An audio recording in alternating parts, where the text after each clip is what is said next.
Hello, this is Unorthodoxy, and we're doing a battle report today. The Iyanden battle host has come to town to fight off the Space Wolves, and so this is the first time I played Space Wolves. It'll be awesome. I'm borrowing this beautiful army that I will be showing you shortly from a friend named Casey Stratton. So thank you, Casey. But first, Gavin is my opponent, and he's going to walk us through this force and tell us how he plans to annihilate us before actually doing so. Right. Okay, so to start off with, we have the Farseer with the Soul Shrive Eldar artifact, which is an AP2 power sword that gains 1 strength every time he kills a model. So that's pretty cool. That is pretty cool. He's got 2 Spirit Seers for backup, but they're just his personal backup. They just provide more psychic powers for the army. They're going to roll with this 10-man unit of Wraith Blades, all of them with axes and shields. So it's a pretty devastating unit. Pretty hard to take out. He did roll Fortune for this mound, too. Okay. So, Fortune? Yeah. What other powers did we get? Fortune, Guide, Prescience, so I can reroll lots of the hits. This one got Psychic Shriek and Dominate, from the Telepathy tree.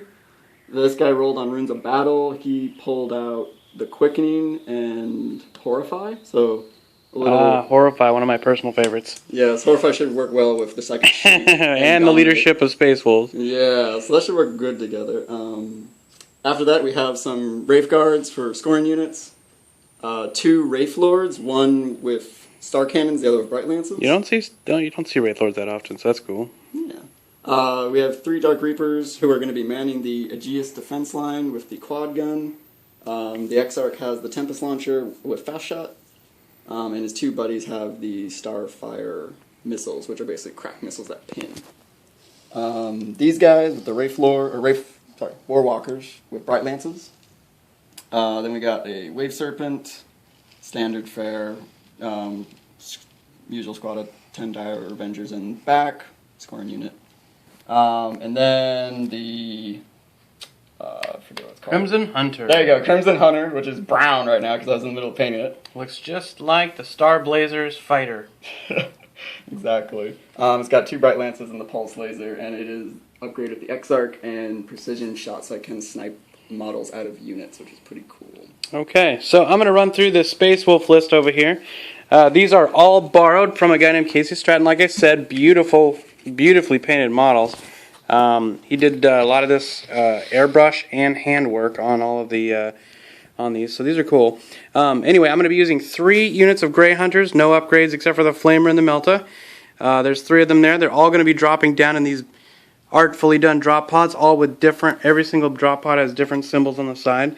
I don't know if you can see that, but he's got the wolf on that side. He's got the Aquila on this one. He's got the cool like bones type of thing here, and then he's got that's the Aquila again, but over here he's got some Space Wolfy stuff that he's stolen. I've also got these 5 Thunderwolf Cavalry and these 5 Thunderwolf Cavalry, and these are beauts. I mean, take a look at the work on this bad boy. I mean, he really did a job on those. It's very cool. To the basing, the coloring, he's got them washed, everything.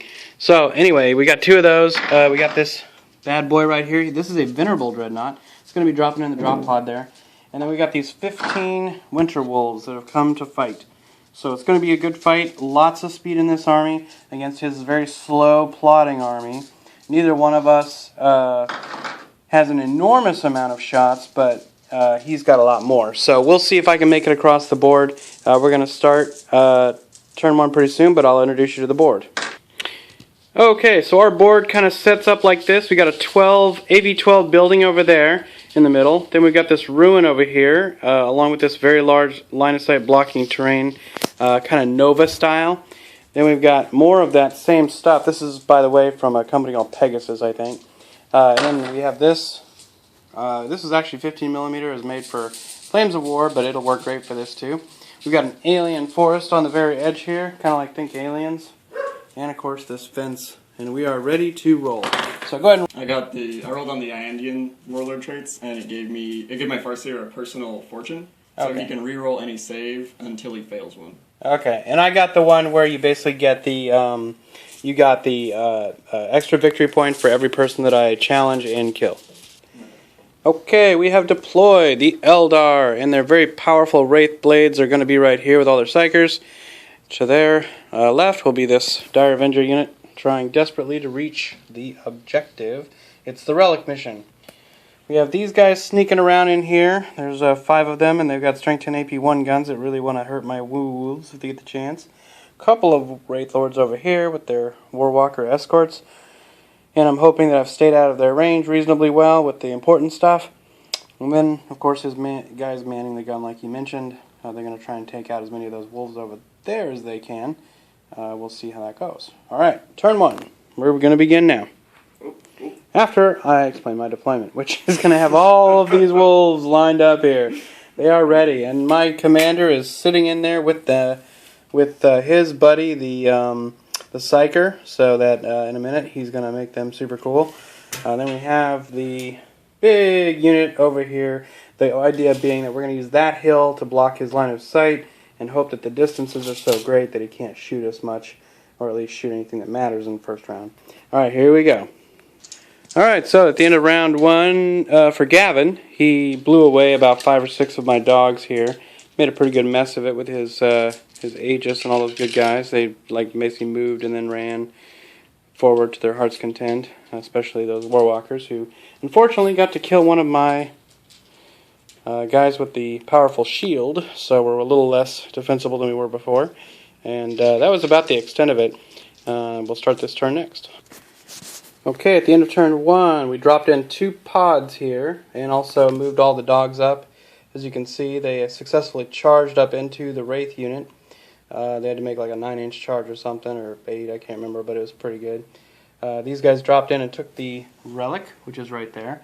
And these guys failed their charge, but the unit with the Priest in it made it, and even despite no rending, they made a mess of things, part of the problem. So we're basically locked in combat with 2 fearless units at the moment, and so he's going to have to bring some other troops up there to kind of rip me free.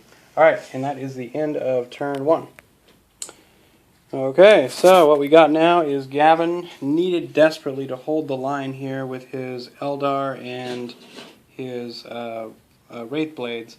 So he brought this guy here, this big old Wraith Lord, over to save the day.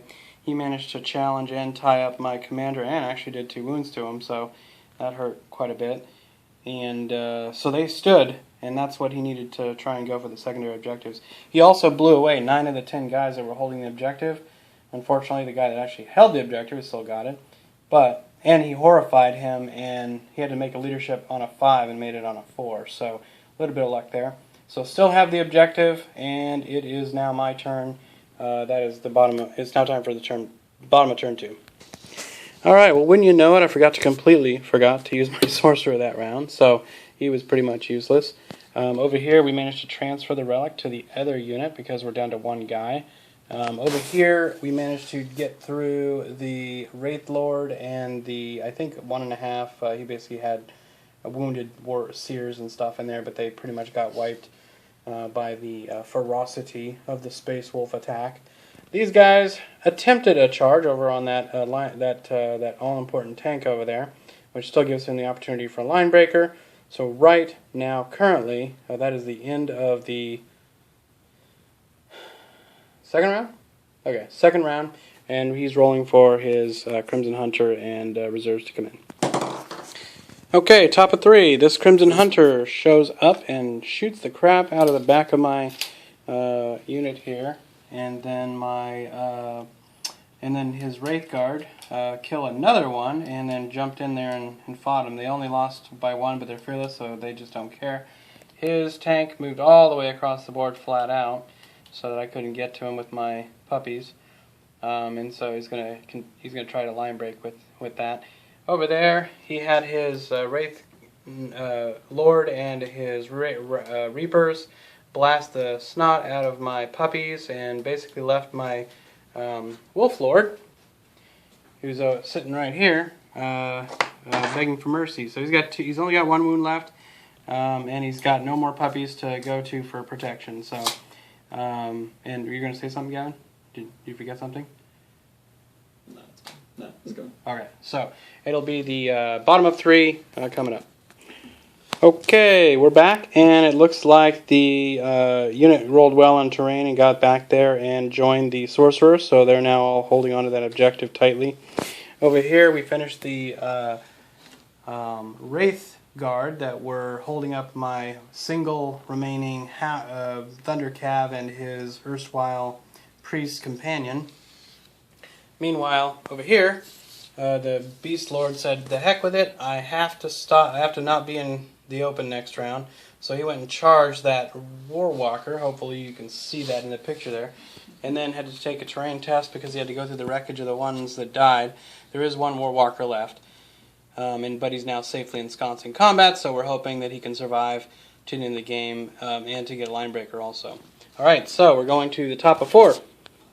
Okay, we're getting near the end here. The commander was able to defeat the Warwalker at the end of the round.